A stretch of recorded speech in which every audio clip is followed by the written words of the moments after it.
নমস্কাৰ, এয়া হৈছে মোৰ ভতিজী নেহা আৰু নেহাৰ ল'ৰা। আৰু এইফালে আছে আমাৰ ডাঙৰ বাইদেউ।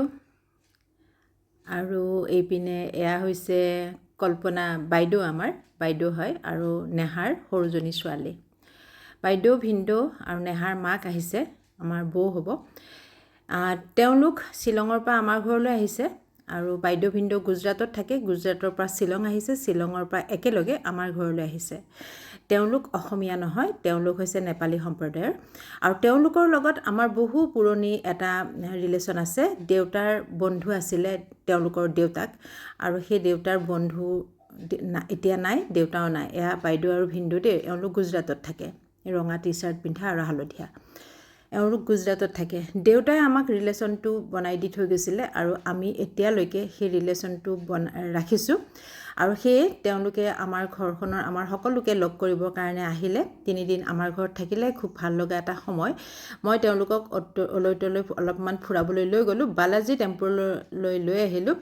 বালাজী টেম্পলত আমি তেওঁলোকক দেখুৱালোঁ অকণমান, যিহেতু বাহিৰৰ মানুহ হয়, দেখুৱাই ভাল লাগে। দেখুৱাই গ'লোঁ, কিন্তু মই নিজে অকণমান আচৰিত হ'লোঁ যে বালাজী টেম্পলত আমাৰ বাহিৰৰ মানুহ বহুত আহে, আমিও লৈ আহোঁ। কিন্তু এইখিনি পৰিৱেশ চাওকচোন, টেম্পলৰ সন্মুখত এনেকৈ আমি জানো মন্দিৰৰ সন্মুখত এনেকৈ চেণ্ডেল থওঁ? ইয়াত লিখা আছে থ'বলৈ মানা কৰা আছে, আৰু চেণ্ডেল থোৱা জেগাও আছে। আৰু আমাৰ বাইদেউহঁতে আহিয়ে ক'লে যে চেণ্ডেল ক'ত থ'ব লাগিব, তাতে গৈ পেলাই চেণ্ডেল থ'লে চেণ্ডেলত 2 টকাকৈ লৈছে। আৰু তাত লিখা আছে চেণ্ডেলত 2 টকাকৈ লয় আৰু হেলমেটত 1 টকাকৈ লয়।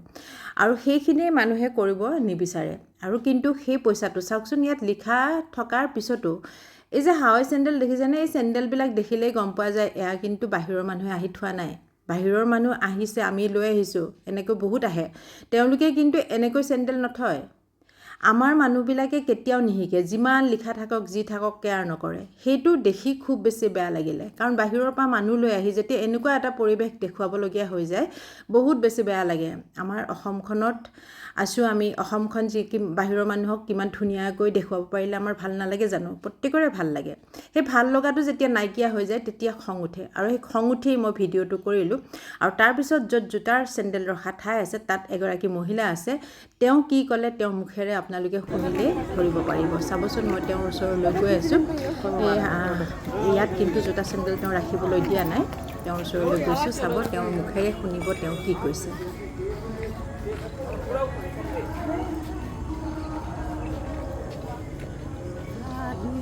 आप लोगों का यहाँ पे जूता सैंडल रखने के लिए जगह दिया है ना? हमको नहीं दिए, मंदिर का ही है, हम लोग का ड्यूटी है हाँ, ना। लेकिन लोगों ने वही मंदिर का सामने जूता सैंडल रखा है, लिखा हुआ है, फिर भी नहीं देखते हैं हम लोग। और इधर में देखिए पूरा खाली है कि नहीं? आप बताइए, पूरा खाली है।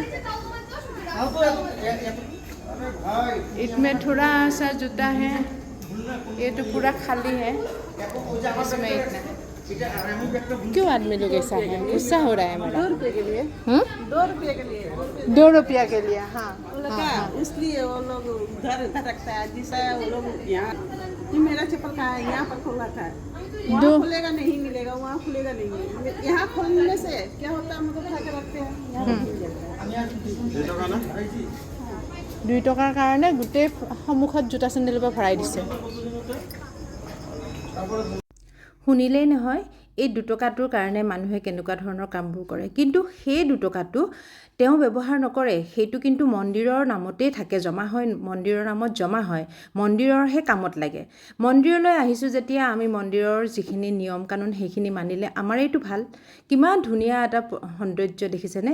এই সৌন্দৰ্য উপভোগ কৰিবলৈ আহি যেতিয়া তেনেকুৱা ধৰণৰ এটা পৰিৱেশ পোৱা যায়, বহুত বেছি খং উঠে।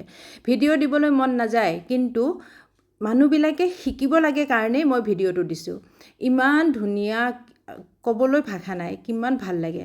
আৰু তাৰ মাজত যদি তেনেকুৱা এটা পৰিৱেশ দেখা পাওঁ, বহুত বেছি খং উঠে। আৰু খং উঠিয়েই মই ভিডিঅ'টো শ্বেয়াৰ কৰিলোঁ দেই, আপোনালোকে বেয়া নাপাব।